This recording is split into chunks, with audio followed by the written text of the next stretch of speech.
So picture this. It's January in Tudor England. The year could be 1530, 1540, doesn't matter much, because whichever one you land in, the same cold, damp misery greets you at dawn. Forget radiators, forget insulation, forget your double-glazed windows. You wake up in a timber-framed cottage where every gust of winter wind whistles through cracks in the walls, like nature's own recorder concert. The sound is constant, and the draft, that's just part of life. Now, before we dive too far in, let me pause. If you enjoy being tucked into history like this, I'd really appreciate a like or a subscribe.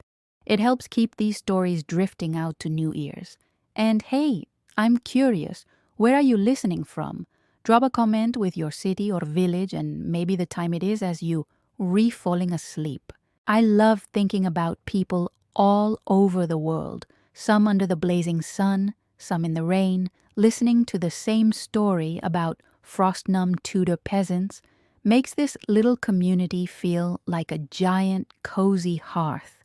All right, take a slow breath, sink into whatever you're lying on, pull that blanket a bit closer, because you're about to wake up as an ordinary Tudor villager on a cold morning.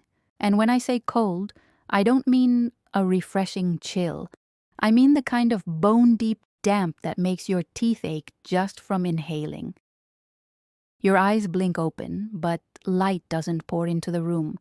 No, what you see are rough timber beams above your head, patched with wattle and daub, mud, straw, and clay pressed together that looked sturdy when dry but crumbled when damp.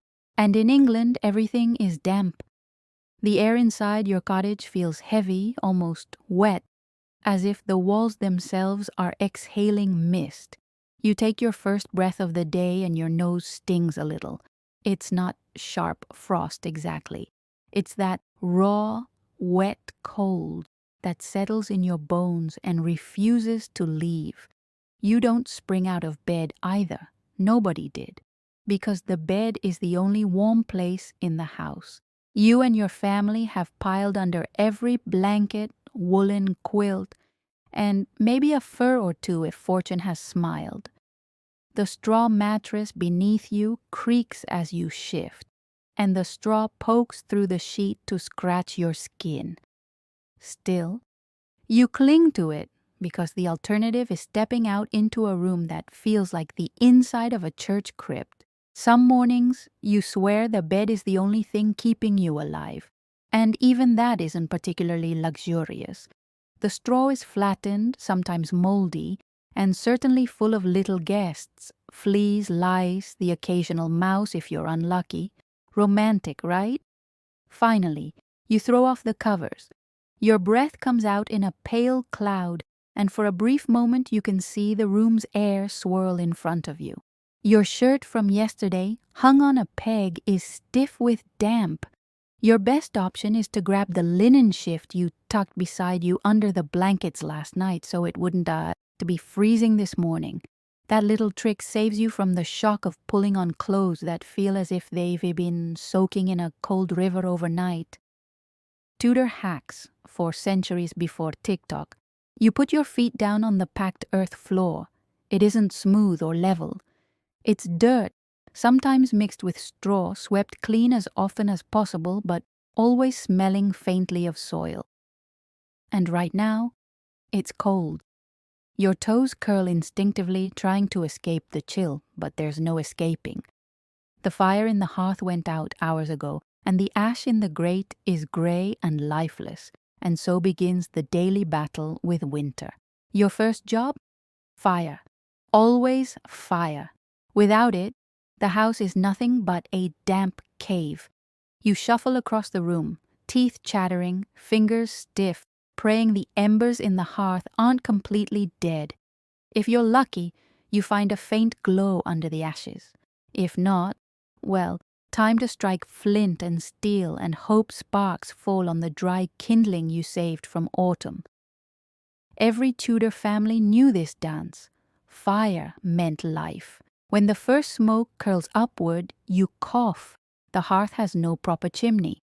Maybe there's just a hole in the thatched roof, or if you're in a slightly better off home, a crude brick flue. Either way, the smoke lingers, fills the rafters, stains everything black. Your eyes water, your clothes stink, and yet the smoke is oddly comforting, because it means warmth is coming. Let us be clear, there is no cozy crackling fire like you see in holiday movies. The fuel is scarce. If you've got wood, it's damp and spits. More likely you're burning peat dug from the bog or dried dung if you're truly desperate. Not glamorous, but it keeps the frostbite away. As the fire struggles to life, you look around the cottage. It's one room. One smoky, drafty, crowded room where everyone eats, works, and sleeps. Your family huddles close. In winter, privacy is a luxury only the rich can afford. You share warmth with siblings, maybe grandparents. Sometimes even the chickens are brought in to stop them freezing in the night. Imagine trying to fall asleep while a hen flaps onto the bedpost beside you. Welcome to Tudor winter nights. Outside, the countryside is still dark. Dawn creeps slow in January. Short days mean long nights of hunger, chores, and prayers. You pull your cloak tighter, already dreading the chores waiting in the frost-crusted yard. Water from the well has a skim of ice. Animals need tending before you've had more than a crust of bread. And travel, don't even think about it. Roads are churned mud, rivers half frozen, bridges dangerous. Just staying alive in winter is a full-time job. It's in moments like these that you, lying comfortably in your own bed tonight, might whisper a quiet thank you to central heating, to radiators that click on without you lifting a finger, to electric lights that make January evenings feel no different than July. Because in Tudor England, the darkness and the cold were constant companions. They wrapped around you, clung to you, seeped into your very bones.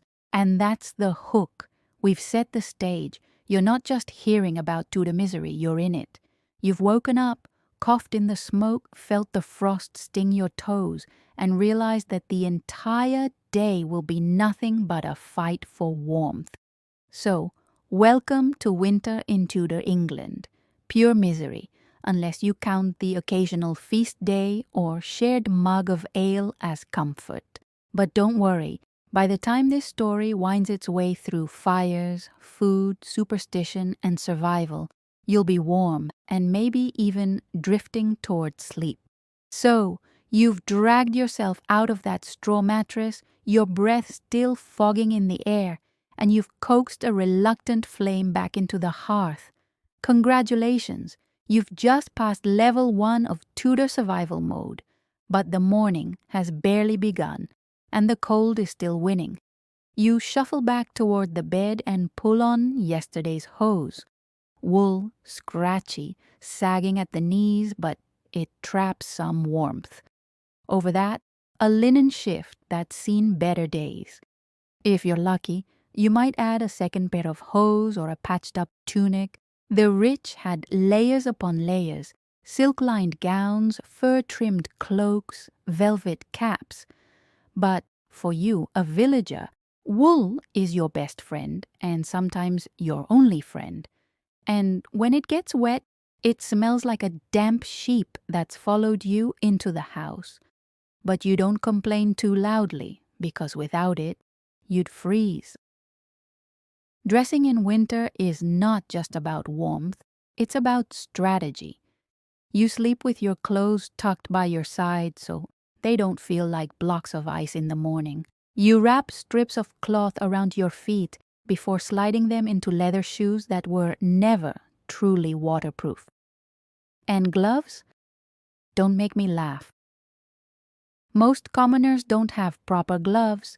You use mittens if you can, or simply tuck your hands under your cloak when the cold bites too sharply. Meanwhile, someone in the family is already outside, braving the icy dawn to fetch water. The bucket creaks on the rope as it descends into the well. When it comes up, the water has a skin of ice floating on top. Every sip today will taste faintly of iron and cold stone. If the well is frozen, then you're breaking ice at the nearest stream, hands going numb as you hack through the surface. Water is essential, even if it feels like punishment. Back inside, breakfast must be started, and don't imagine eggs, bacon, or a steaming mug of coffee. No, it's pottage, always pottage. A thick stew of yesterday's barley, peas, maybe a shred of salted meat if fortune smiles, reheated over the smoky fire. It's not glamorous. It doesn't change much from one day to the next, but it fills stomachs and gives you strength for the endless round of chores. If you're poor, it might just be thin gruel, a watery mixture that fills the belly but leaves the body still longing for warmth. You eat quickly because the cold doesn't wait, and as you chew, you notice your fingers are stiff, your jaw slow to move. Cold affects everything: digestion, movement, thought. Even a simple meal becomes labor. And yet, there are small tricks. You warm your hands by cupping the wooden bowl. You sip slowly to let the steam curl up into your face, loosening the stiffness. That little bit of heat feels like a blessing, because in Tudor winter, warmth is never wasted. When breakfast is done, you pull on your cloak, coarse wool, heavy and stiff, and brace yourself for the next battle, stepping outside. The cottage door is swollen from damp, the latch sticking. When you shove it open, the air hits you like a wet cloth. Not sharp like alpine cold, heavy, clinging, English cold.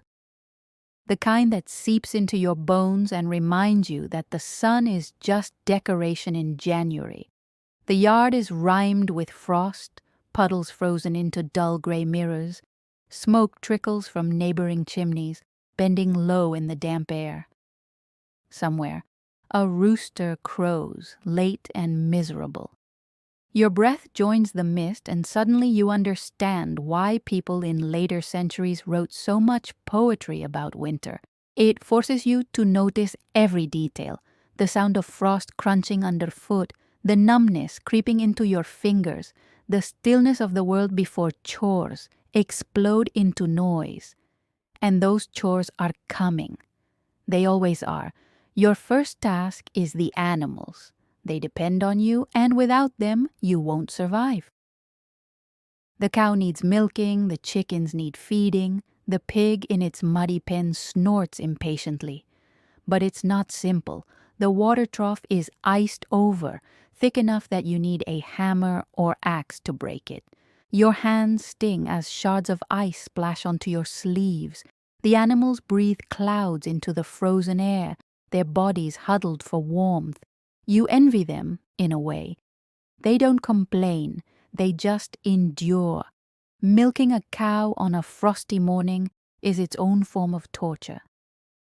Your fingers, already stiff, must coax milk from an udder that's nearly as cold as your hands. The stool wobbles under you, the bucket clings, and you pray you don't spill any.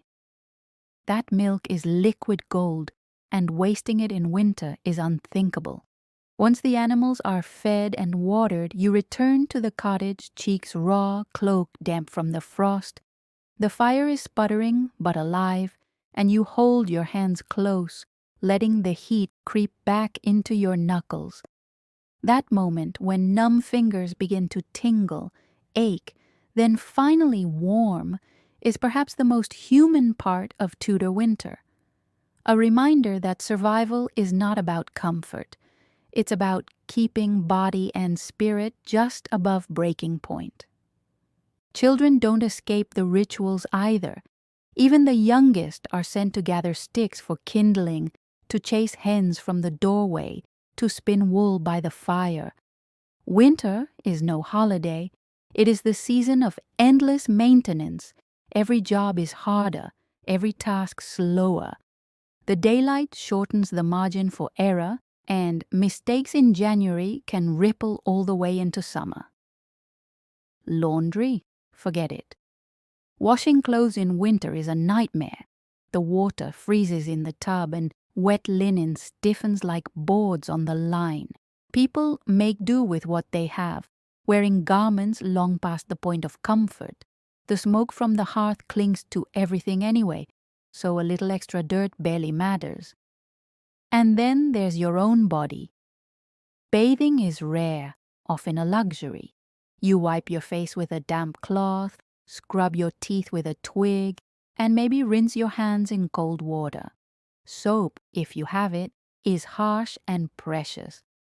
Most people rely on layers of clothing to mask smells rather than trying to stay fresh.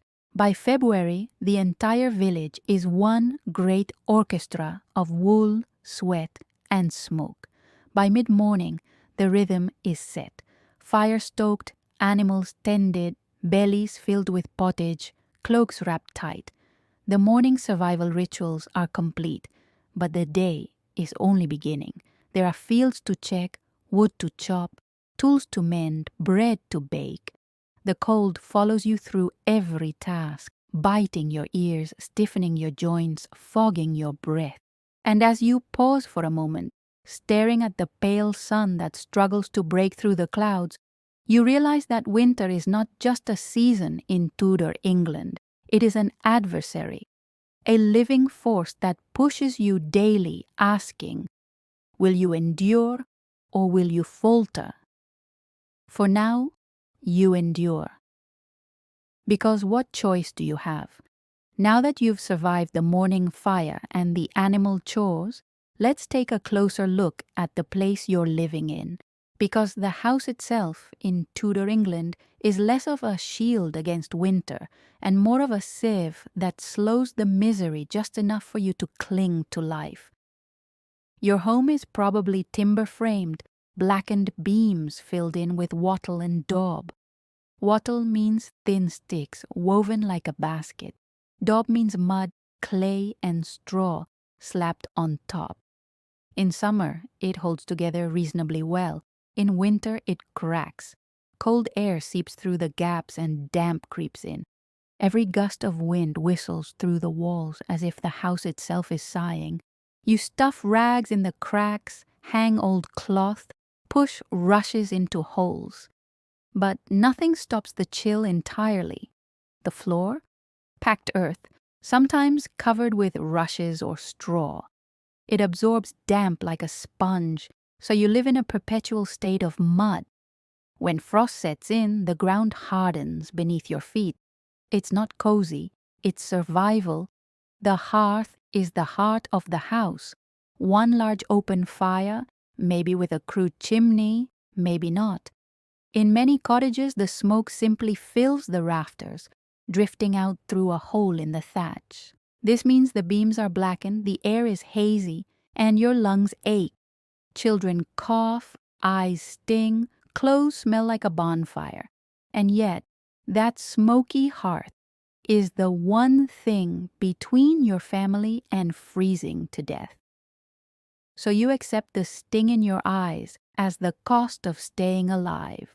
If you're a wealthier Tudor, things look a little different. Your house might be larger with a proper chimney, glazed windows, and even a second floor. But wealthier is relative. Even in manor houses, the great hall is dominated by a single roaring hearth. Heat rises fast and is swallowed by the rafters. The lower floors bake while the upper rooms freeze. Servants sleep near the embers while the lord and lady might shiver under furs upstairs. Comfort, even in luxury, is patchy. Windows are another problem. In cottages, glass is a fantasy. Instead, you have shutters, or at best, oiled cloth or horn scraped thin enough to let in light. They block drafts poorly. When storms howl, shutters rattle and snow creeps in through cracks. Wealthier homes have small panes of glass held by lead strips, but they are expensive, and every pane is another place where the cold presses its face against the interior. And then there's the roof. Thatched roofs dominate villages, bundles of straw layered thick to shed rain. They insulate surprisingly well when dry, but they are havens for damp, rot, and animals. Birds nest in them, mice scuttle through them, and when it snows, heavy drifts slide down with ominous sighs. You sleep listening to creaks and shifts, hoping the roof holds. Inside the house is one room if you are poor.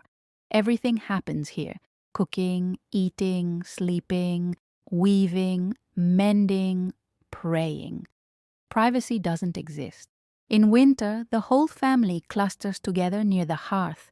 Some even share space with chickens or goats brought indoors to keep them alive. You fall asleep to the sound of clucking or bleating, and you accept it as normal. This closeness has its uses. The warmth of bodies adds degrees to the air, but it also breeds fleas, lice, and smells you cannot escape. The walls seem to sweat with smoke and damp, and there's no escape from each other's breath.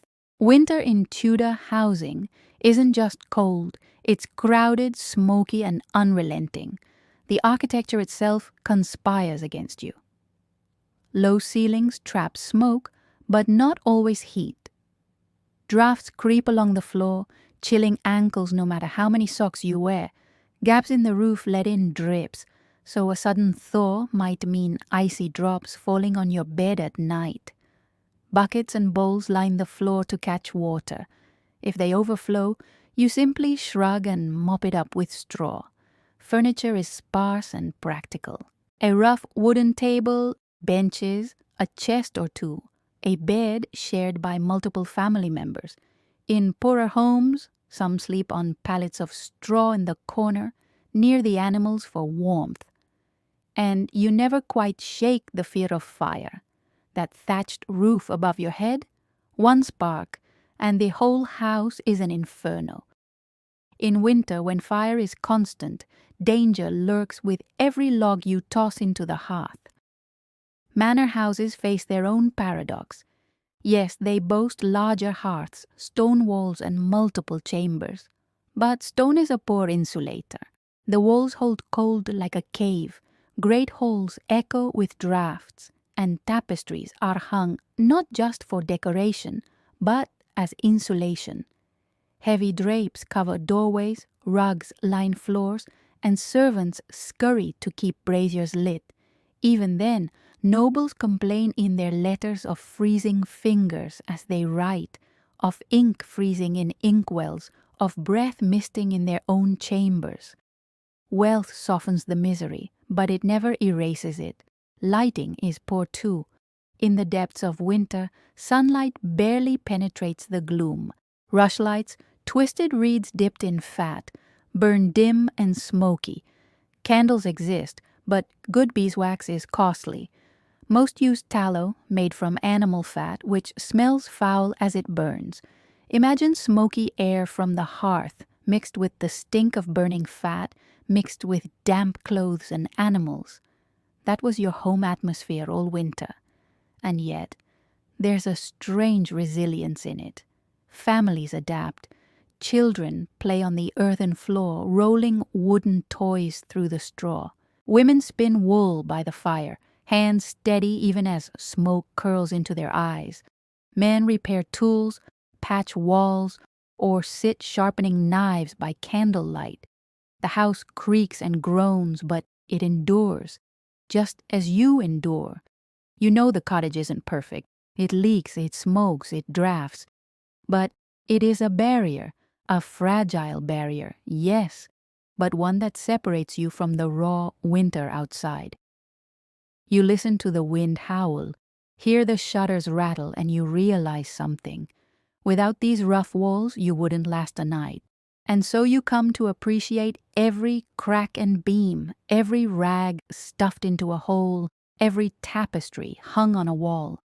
Tudor homes weren't cozy retreats. They were battlegrounds where families fought cold with mud, smoke, straw, and stubborn willpower. And when you lie back down at night, shivering beneath wool and fur, you tell yourself what every Tudor already knew. These houses may be smoky, damp, and miserable, but they are the only reason you're alive to see another winter dawn. Every Tudor winter began with the same calculation.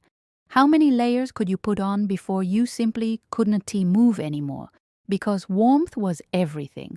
Start with the innermost garment, a linen shirt or shift. It was never warm on its own, but it was essential. It soaked up sweat, protected outer wool from body oils, and acted as a barrier. Rich or poor, everyone wore linen next to their skin.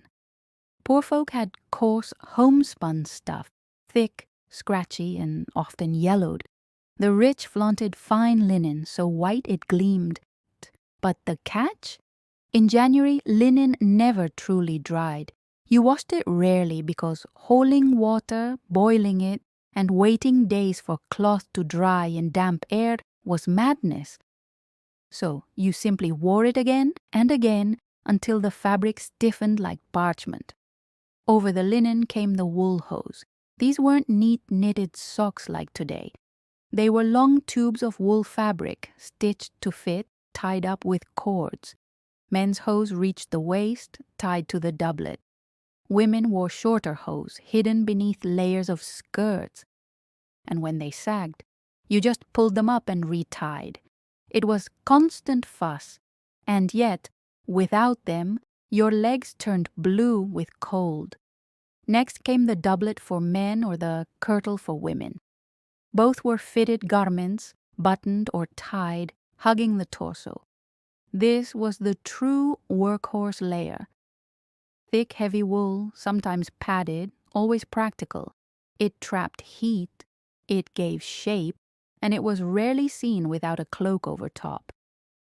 For women, the kirtle also served as the foundation for skirts, bodices, and aprons, all piled up in layers. Imagine working in the fields, kneeling in the mud, carrying water, all while swaddled in wool skirts heavy with frost at the hem. Then there was the outerwear. Cloaks were indispensable. A poor man's cloak might be little more than a wool blanket fastened with a pin. A wealthy man's cloak, by contrast, might be cut full, lined with sheepskin, and trimmed with fur. Either way, it covered everything, hanging to the knees or even the ankles, a portable shelter against the wind. A cloak was so essential that pawning one was considered a mark of desperate poverty. Better to go hungry than go cloakless in December. Hoods and coifs covered heads. The poor wore plain wool, often in dull browns and grays, while wealthier Tudors sported velvet caps lined with fur, sometimes bright with jewels. Women tied kerchiefs or hoods under the chin, layered with veils if they were high-born. Always the goal was to trap precious warmth. A bare head in winter was almost scandalous, not just foolish, but dangerous. And then the feet. Here, Tudor life betrayed everyone. Leather shoes and boots were handmade, stiff, and poorly waterproofed.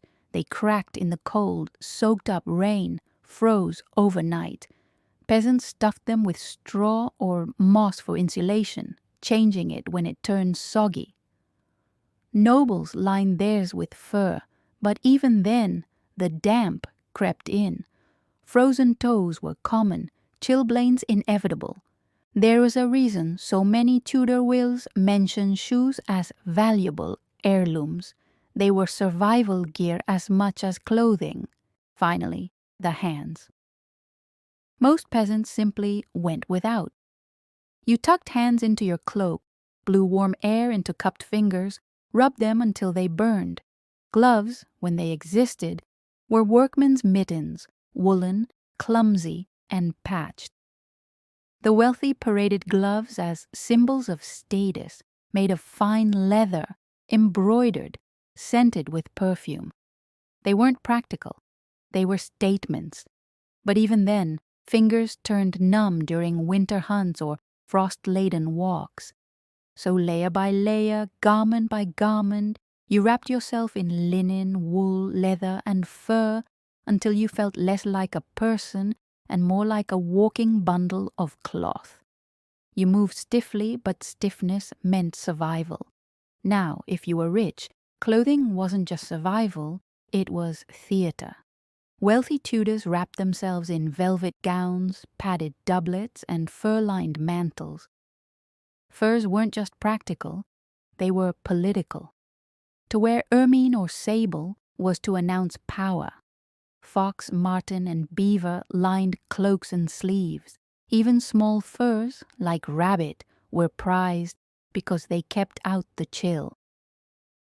Henry VIII himself strutted in robes so layered and furred he looked more beast than man, but even he complained about the damp chill in his palaces. Palaces with their vast stone halls were drafty caverns. Tapestries covered the walls less for decoration than insulation. Rushes strewn on floors weren't just for cleanliness, they added warmth underfoot. Yet letters from the time describe courtiers shivering, their ink freezing in inkwells, their breath visible as they wrote letters beside the king. No amount of ermine could chase out the English damp. For the poor, wool remained their lifeline. Sheep dotted the countryside, and every part of their fleece was spun into something. Women spun wool by the hearth, weaving it into hose, skirts, cloaks, and blankets. Old clothes were never discarded. They were cut down, patched, resewn, turned inside out. Children wore hand-me-downs so patched that the original fabric was a mystery. Every winter tested the limits of cloth. Would it last until spring, or would it fall apart under the strain of frost and mud? And there were rules too. Sumptuary laws dictated who could wear what. Velvet and silk for nobles, bright scarlets and deep purples restricted to the wealthy. The poor were meant to wear drab, homespun cloth, but winter had little respect for law. If you got hold of fur or dyed wool through barter, you wore it. No official was going to strip you in the snow. When the wind howled, survival outranked statutes. Children were bundled in so many layers they waddled when they walked. Their skirts brushed the ground, their cloaks dragged behind them. Babies were swaddled tightly in woolen wraps, faces barely visible. They were set in cradles near the fire, rocking gently, while smoke curled into their tiny lungs. The old huddled under shawls, bones aching, teeth chattering, muttering prayers against frost. And then there were the tricks. Slip hot bricks from the hearth into cloth and tuck them at your feet in bed. Fill jugs with boiling water and hug them as you fall asleep. Stuff straw into your shoes, wrap extra rags around your legs, share cloaks between family members. Wealthier households used fur-lined bedding, heavy quilts, and feather mattresses. Poor families piled everyone together in a single bed, relying on body heat as much as wool. In some cottages, children slept near the animals, stealing their warmth. Yet, no matter how many layers, no matter how many tricks, the cold always found you. Frost nipped ears, noses reddened, fingers numbed. Even kings sneezed, even nobles shivered, even villagers cursed as their shoes froze solid. Still, clothing carried dignity. To be wrapped decently was to be human in the face of misery. To go without, to be barefoot in snow, to wear rags in January, that was shame, poverty displayed in rawest form. Winter clothing wasn't just warmth. It was survival, it was status, and it was the threadbare shield between every Tudor and the relentless, bone-deep cold. The Tudor morning rituals, fire, food, clothing, were only the beginning, because beyond the walls of your smoky cottage, winter itself lay in wait. The season was not a background nuisance. It was an adversary. Every frost, every storm, every frozen road could undo months of work and leave families desperate. The first danger was simple: cold. Not the sharp, dry cold of far northern lands, but England's unique misery: damp, bone-gnawing cold. A chill that seeped through cloaks and froze joints. Frost-covered fields, making plowing impossible and pasture scarce. Roads hardened into ruts of ice. Puddles froze over, only to thaw and turn paths into thick, sucking mud. Travel became hazardous in both directions, horsehoofs slipping, cartwheels stuck fast. And then there was the ice itself. Wells froze, streams developed skins of glass, and rivers turned treacherous. The Thames in London froze solid several times during the Tudor era. People turned it into a festival, building stalls on the ice, roasting meat, selling pies, playing games. But behind the revelry was real risk. Ice cracked suddenly, plunging carts, animals, and people into black water. Families lost sons and fathers to the river, swallowed by freezing currents while the crowd scattered. Blizzards were less common than steady rains and frosts, but when snow fell, it fell heavy. Roofs groaned beneath the weight, paths vanished, landmarks blurred. A villager caught in the open might lose their way within minutes, wandering into drifts that reached the chest. Snow muffled sound, creating a silence that was eerie rather than peaceful. Flooding was the other great peril. A sudden thaw turned frozen earth into a bog. Rivers swelled, banks burst, fields drowned under icy water. Poor drainage meant cottages were flooded, crops ruined, and grain stores rotted. The English winter swung from one extreme to another: frozen stillness one week, choking mud the next. Each shift brought danger. Disease flourished in this season. Damp walls and smoky air bred coughs and fevers. Sore throats turned to infections, chilblains to festering wounds. In cramped houses, illness spread fast. A simple cold could tip into pneumonia, and there were no antibiotics to rescue you. Winter was the season when death hovered in every cough, every wheeze, every infant's cry in the night. To face such dangers, Tudors relied on preparation. Winter demanded foresight, and the careful work of autumn was tested each January. Families gathered fuel, stacked logs, cut peat, dried dung, and prayed the pile would last until spring. A single miscalculation: too many damp logs, too little kindling, too much firewood burned in the early December, and by February the hearth would stand cold. And a cold hearth meant a cold house, and a cold house meant death. Food stores mattered just as much. Barley and oats had to be measured with ruthless discipline. Salted meat had to last through Lent as well as winter. Root vegetables were hidden in pits or cellars, straw piled over to keep frost at bay. Dried beans, peas, and fish were counted, weighed, and rationed. The line between thrift and starvation was thin. Preparation was never enough. Winter had a way of laughing at plans. Floods swept away firewood, mold-rotted grain, rats invaded cellars. Hunger and cold crept in despite every effort. When storms threatened, you did what you could. Shutters were fastened tight, cracks stuffed with rags, roof beams checked for weakness. Livestock were herded into shelters or even into the cottage itself. Chickens clucked in corners, pigs grunted near the door, cows steamed in the lean-to.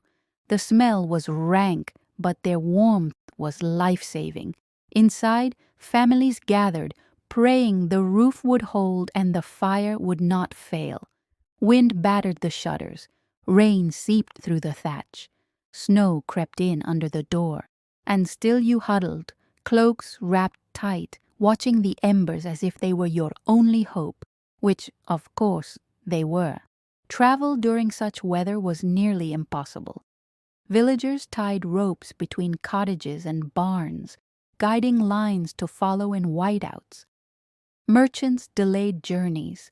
Pilgrims seeking shrines often perished in snowdrifts, their bodies found when spring melted the fields.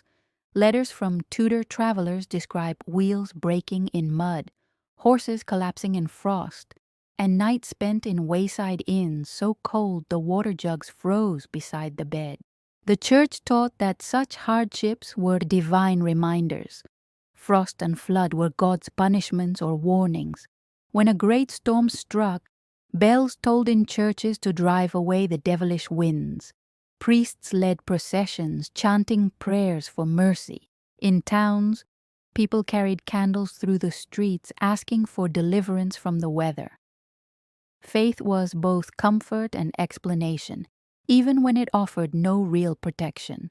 Yet, practical tricks endured alongside prayers. Salt was rubbed into boots to slow rot.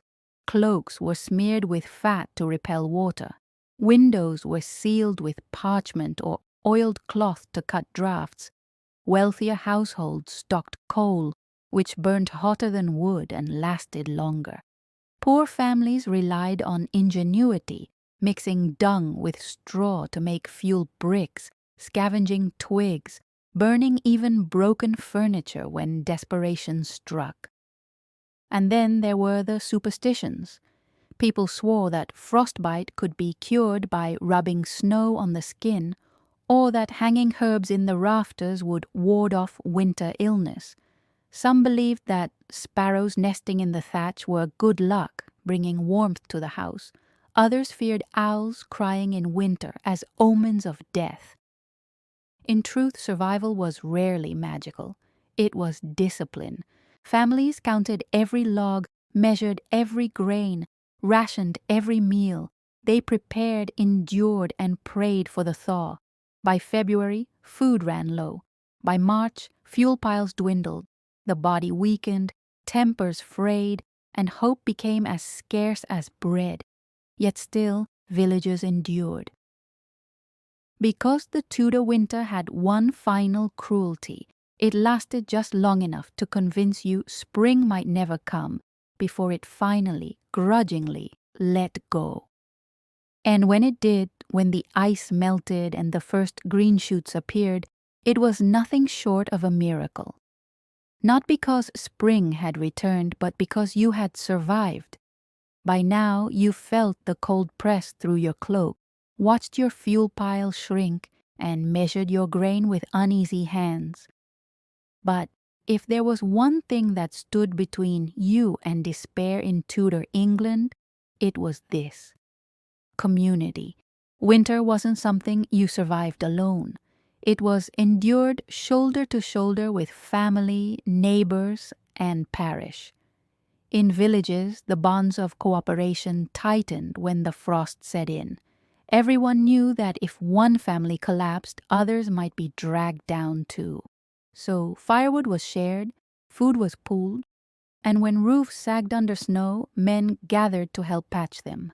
It wasn't charity, not in the way we think of it now. It was mutual obligation, because today you gave a neighbor a sack of beans, and next week he might lend you his ox to plow your field. The parish was central in this. Every Tudor community revolved around its church, and in winter the parish system doubled as a survival net. Poor relief was distributed through the vestry. Parish officers collected alms, and though small, these offerings could mean a loaf of bread for a starving widow or a candle for a household shrouded in darkness. Wealthier villagers were expected, sometimes forced, to give. The idea was not generosity, but duty. To hoard while others froze was a sin. Winter festivals helped too. Christmas, Candlemas, Twelfth Night. These weren't just holy days, they were lifelines. After weeks of darkness and monotony, the village gathered. Ale was brewed, meat roasted, song sung. It was a burst of warmth, laughter, and noise in the middle of bleakness. For a night, the cottage felt less smoky, the cold less sharp. For a moment you remembered you were human, not just a shivering bundle of wool and hunger. Alehouses became hubs of endurance as well. Even in the frostiest months, men trudged through mud to sit by the fire, share a jug of weak ale, and exchange news. Stories and gossip carried warmth of their own. A tale of misfortune was met with sympathy, sometimes with help. A joke could chase away the gloom more effectively than even a roaring hearth. Families, too, clung together. In single-room cottages, there was no choice. Grandparents, parents, children, sometimes lodgers, all in one smoky space. Privacy vanished, but solidarity grew. Children fetched sticks, mothers mended cloaks, fathers trudged to barns, and old folk told stories by the embers. Everyone had a part to play. Even sickness became communal. When illness swept through a cottage, neighbors brought broth, herbs, or simply sat with the sick. Because everyone understood, next time it might be their turn to cough through the night, and they would need the same care. This was the hidden strength of Tudor villages. Houses were cold, food was scarce, fuel was thin. But the bonds between people knitted warmth that wool could not provide, and yet resilience wasn't only practical, it was mental, emotional, even spiritual. Because when nights stretched long and tempers frayed, communities had to find ways to keep despair at bay. Storytelling was a weapon against the dark.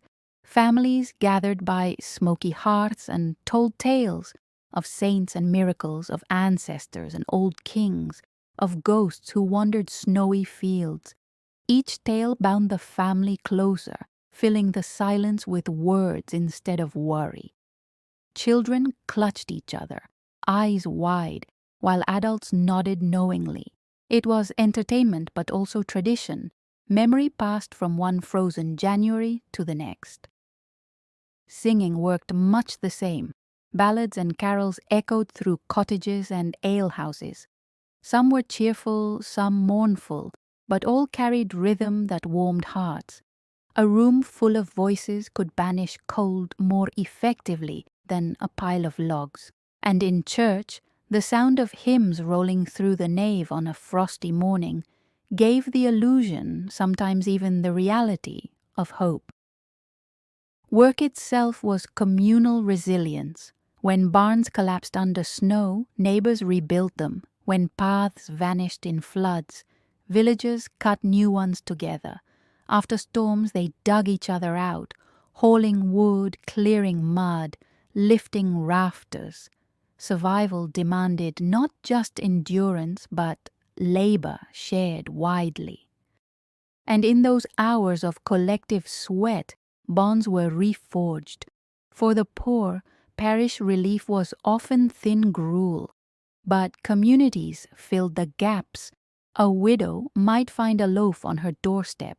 Orphans were sometimes taken in by neighbors. Children without shoes might be given scraps of leather patched into crude footwear. No one lived lavishly, but enough hands working together meant fewer people slipped into total ruin. Even nobles depended on community. Manors sheltered not just family, but retainers, servants, tenants. During harsh winters, lords distributed food, fuel, or clothing to those under their care, not from generosity, but obligation. If tenants starved, rents failed.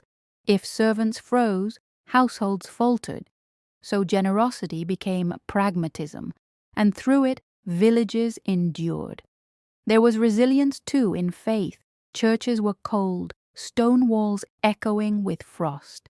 But stepping into the nave, lighting a candle, kneeling on icy floors, these acts mattered.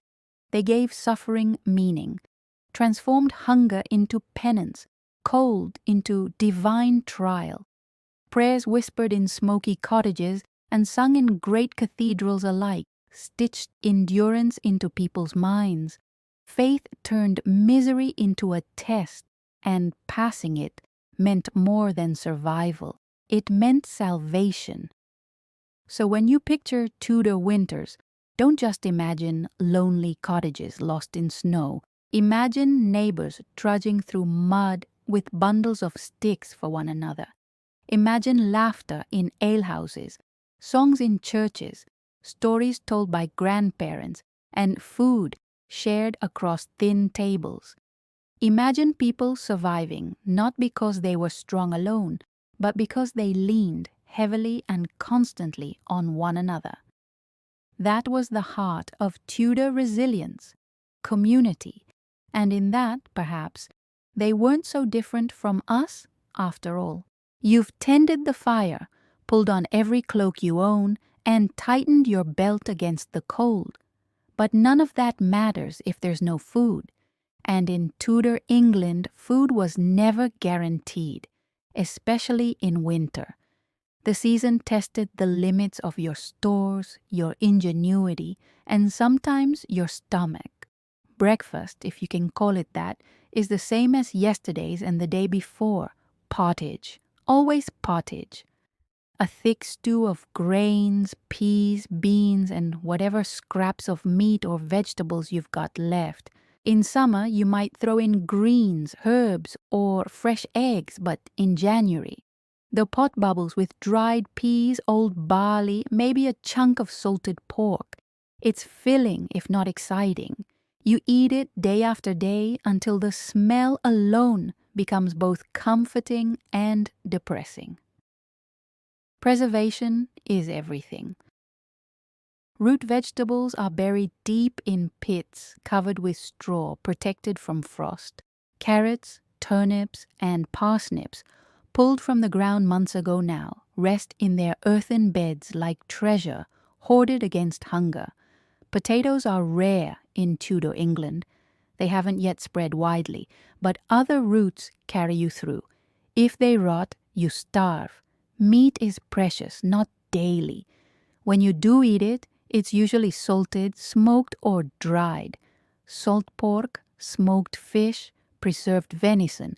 These keep for months if carefully stored. Fresh meat is rare in winter unless you slaughter an animal, and that's always a grim calculation. Kill the pig now, and you'll have meat for weeks. But then you lose the fat and strength it might have provided in spring. Fish plays a big role, especially because the church demands it. Fasting days, Lent, and meatless Fridays mean fish is more than food. It's obedience. So barrels of salted herring, cod, or stockfish fill storehouses. The smell is sharp, the flesh leathery, but it keeps.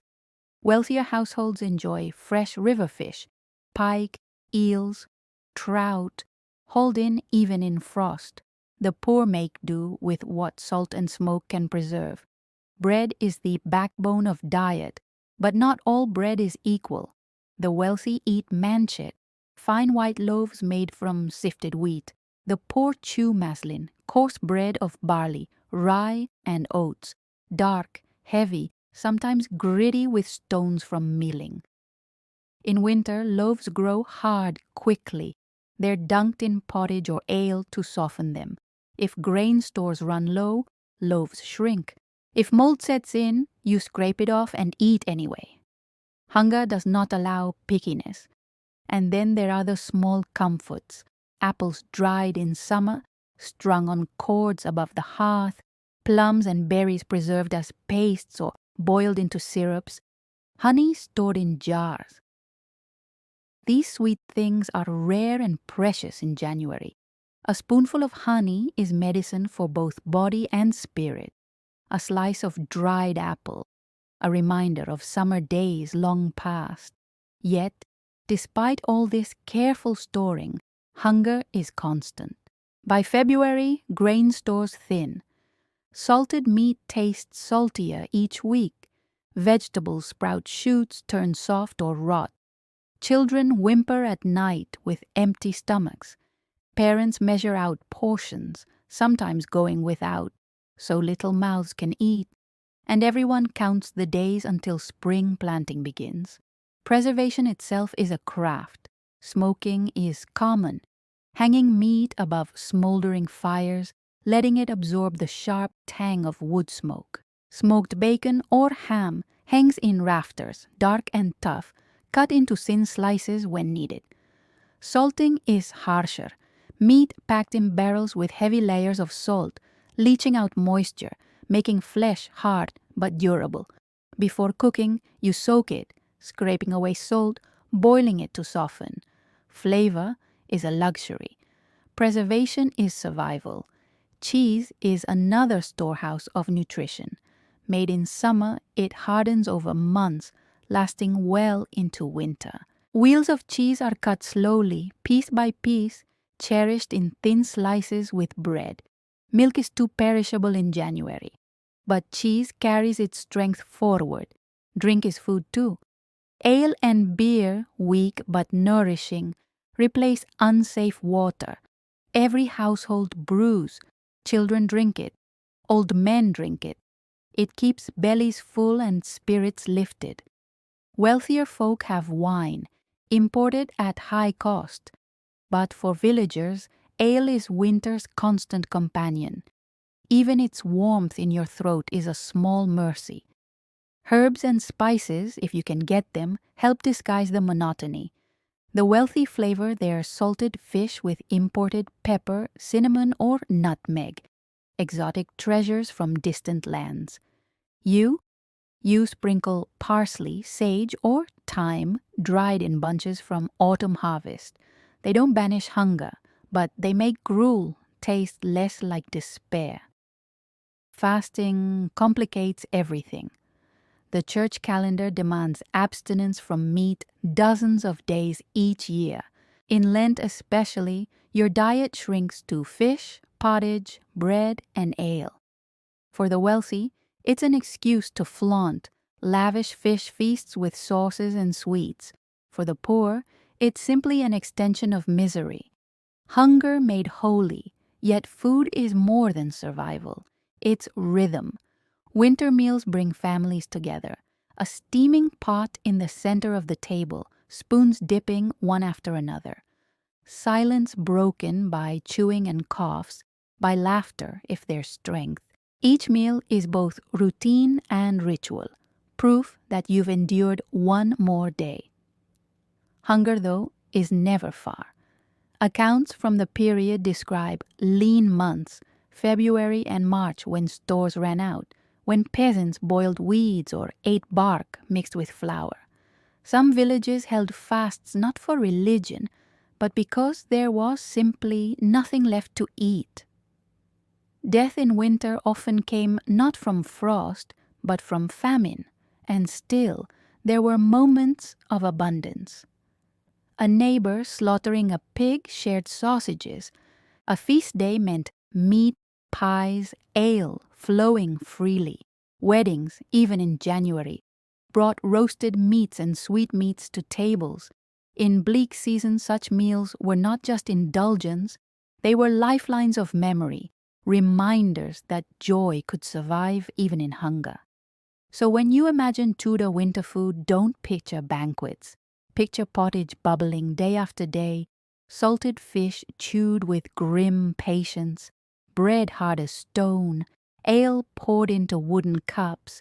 Picture families scraping bowls, counting beans, thanking God for each mouthful, and praying the pit of turnips lasts until spring. Because winter in Tudor England was not just about cold. It was about hunger pressing on every belly. And the miracle wasn't that food was delicious, it was that food existed at all. By now you've eaten your pottage, tended your animals, and patched your smoky, drafty cottage as best you can. But Tudor winter wasn't just a battle against hunger and cold. It was also a battle against time itself. Short days, long nights, endless weeks of confinement. Winter reshaped daily life in ways that were as much mental as physical. Sunrise comes late. You rise before dawn because chores don't wait, but the first week light doesn't appear until well after we already stoked the fire and broken ice on the trough. By the time the sun clears the horizon, you've been working for hours, breath steaming in the dim air. And then, before you know it, sunset creeps in, cutting the day short. In December, you may have only 8 hours of true light. That means work is crammed into a narrow window, and every hour matters.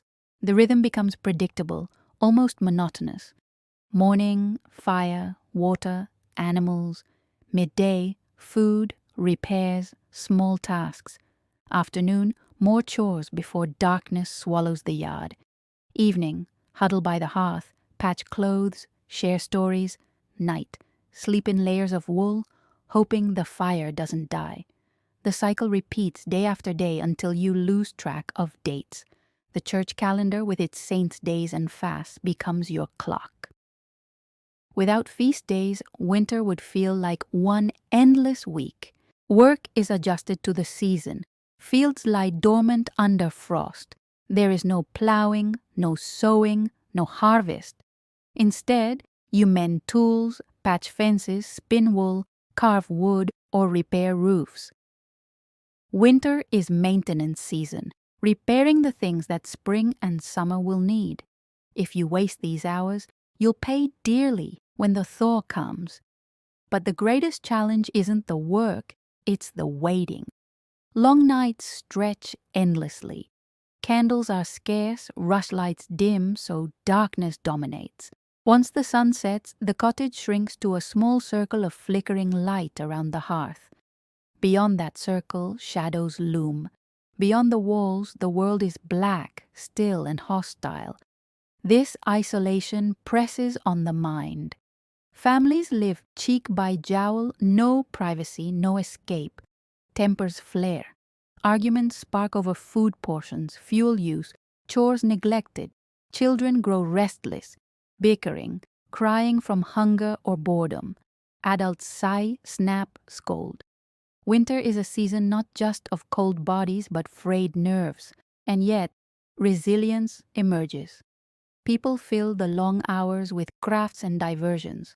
Women spin wool, knit stockings, weave cloth. Men whittle wood, mend harnesses, carve spoons.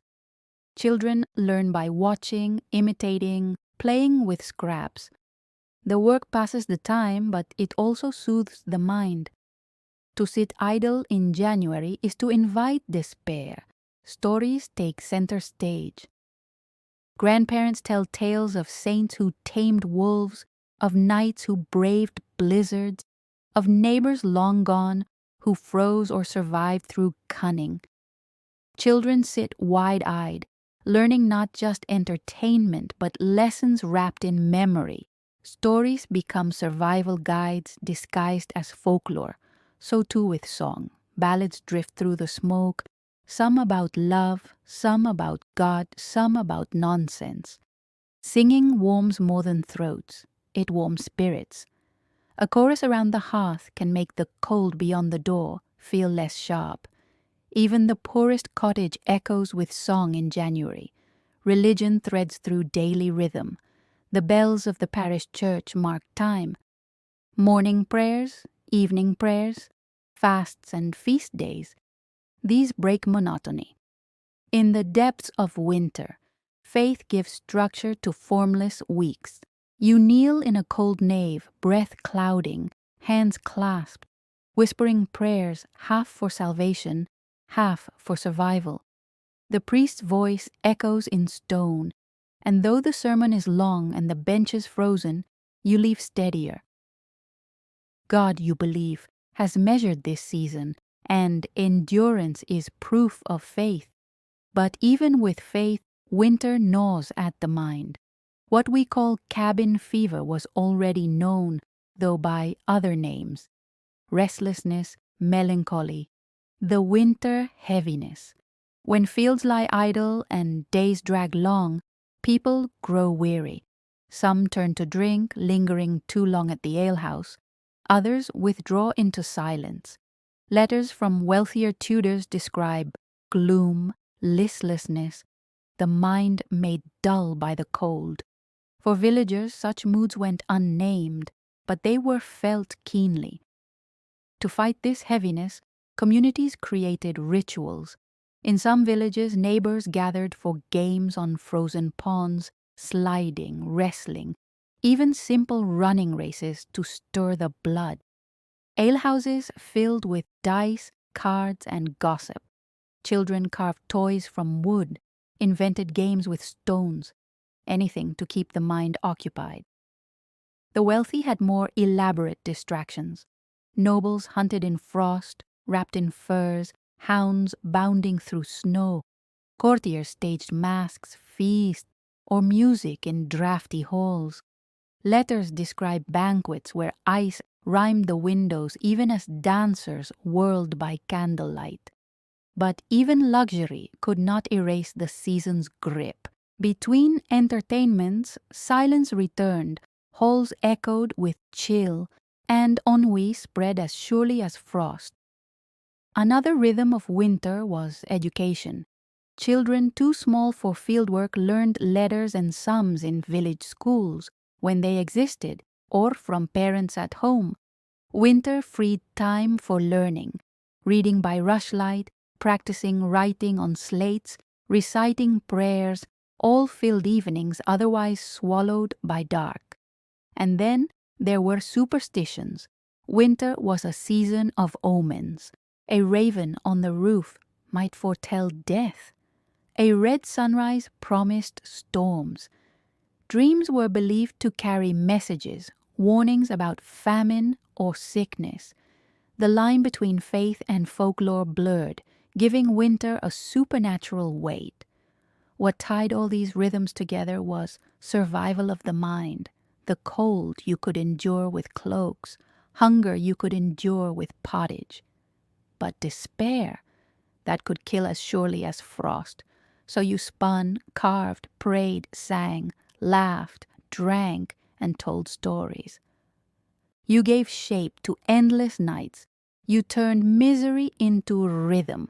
And as February crept in and March dragged behind, you realized that the greatest Tudor achievement wasn't just keeping warm or keeping fed. It was keeping sane. The day has been long. You've broken ice, tended animals, mended tools, eaten pottage, argued with children, sung ballads by the smoky fire. And now, as night deepens, winter closes in again. For a Tudor villager, bedtime is less about rest and more about survival. The cottage is one room, so the bed is shared. Parents, children, sometimes even lodgers or servants, all bundled under the same stack of wool blankets, patched quilts, and animal furs. Privacy doesn't exist. Warmth does, and warmth is the only thing that matters in January. The fire in the hearth has been banked carefully. You've pushed ash over glowing embers to keep them smoldering until morning. If it dies, you'll wake in freezing darkness, forced to strike flint with numb fingers. So you check the embers one last time, watching their faint orange glow, and then crawl under the covers. The straw mattress rustles and scratches. It smells faintly of damp, of smoke, of the animals that shared your day. But once you settle, it molds around your body, offering some comfort. Children press against you, small limbs, kicking, seeking warmth.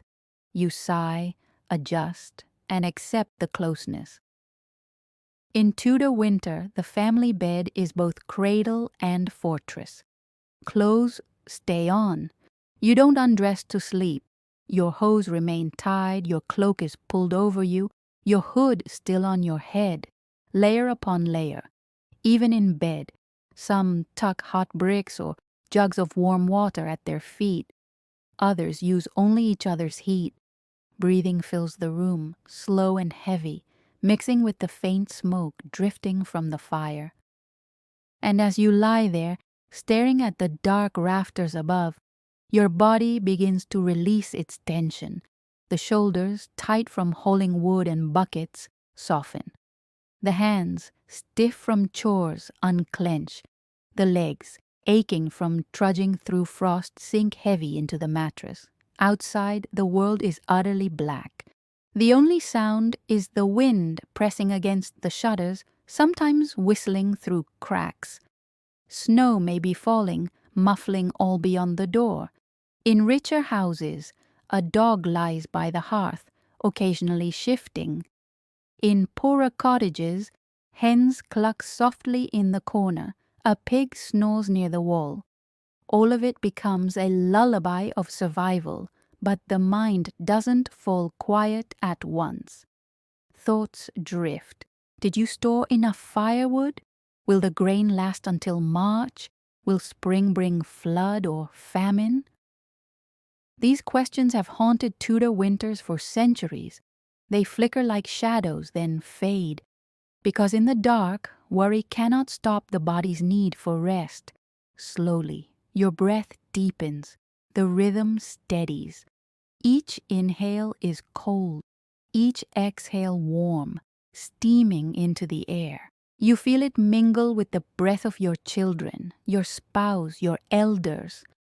A communal cloud of survival, and with every breath your body grows heavier, sinking into straw, blankets, and time itself. As sleep approaches, you begin to notice small details, the weight of wool pressing gently on your chest, the faint scratch of straw under your shoulder, the glow of embers flickering through cracks in the hearth. These become anchors, holding you steady as the world beyond freezes in silence. In noble manners, it is much the same. Lords and ladies lie in great carved beds, canopies hung with heavy drapes to block drafts. They sink into feather mattresses, furs piled high, yet still shiver when the wind finds cracks in the stone walls. Even kings cannot escape January's grip. Their wealth buys thickness, not warmth. The breath of courtiers still frosts the air at banquets. Their ink still freezes in inkwells. And so, from cottage to castle, winter presses equally. The difference lies in company. Nobles may have musicians to soothe them, servants to tend fires, priests to murmur prayers. Villagers have only each other. A child's soft breathing, a spouse's warmth, a neighbor's promise to share grain tomorrow. But in truth, both kinds of warmth matter. One is gilded, the other simple, yet both keep despair at bay. As you lie in your bed, eyes heavy, you realize something essential. Winter is never faced alone. Every loaf of bread shared, every log offered, every story told by firelight has carried you here to this moment of rest. Tudor survival is not about strength alone. It is about togetherness. And so, in these final minutes before sleep, the body gives way entirely. Toes relax, no longer curled against the cold. Calves soften, thighs sink, hips settle deeper. Your spine eases, shoulders drop, arms grow heavy at your sides. Fingers uncurl, no longer gripping, no longer working. Your jaw loosens, lips part, eyes close. The cottage breathes with you. Each creak of timber, each sigh of wind, each faint rustle of straw becomes part of the rhythm. Outside, the night stretches long, but inside, you are cocooned in wool, warmth, and weary peace. Dreams creep near. You might dream of summer fields, of rivers flowing free, of green shoots piercing thawed soil, or perhaps of feasts of laughter, of ale shared on holy days. Dreams are reminders that winter is not forever, that hardship bends eventually to change. Your breathing slows one last notch. The fire's glow dims to nothing. Darkness folds over you, deep and gentle. And in that darkness, You are not cold, not hungry, not worried. You are simply resting, as countless Tudors did before you, in cottages and castles alike, braving misery but clinging to life. Sleep takes you now. The long Tudor night stretches on, but for you it passes in silence, and when dawn comes faint and grey, you will rise again, tend the fire again, eat pottage again. The cycle continues. Yet tonight, none of that matters. Tonight, there is only warmth, weight, and rest.